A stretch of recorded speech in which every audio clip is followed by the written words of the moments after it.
Tekan 6 untuk Singapura. Saya satu drop. Amiruddin. Point Malaysia. Dia angkat kaki tegak macam tu. Maksudnya dah jadi 2.4 meter. Satu drop yang gelembung sebenarnya daripada Effendi. Azlan pergi tetapi mungkinlah kasut ni baru keluar pada kotak. Lilin tak payah hilang-hilang lagi kat ujung tu. Jadi bola terkucil lah sikit. Dengan satu rembatan. Ya. Kan?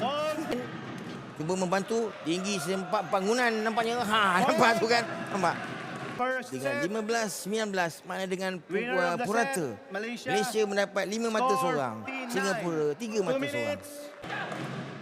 Tetapi itu dibaca oleh Azlan Alias. Satu hantaran shot terlepas pula daripada Syahir.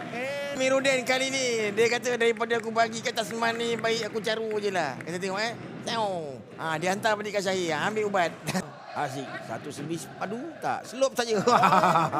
Itulah dia kemenangan Malaysia saya kata. Rembatan daripada Norizan Zainuddin. Jangan risau. Singapura sebenarnya patut berasa bangga kerana ini adalah tenaga-tenaga muda yang ada di Singapura masa sekarang.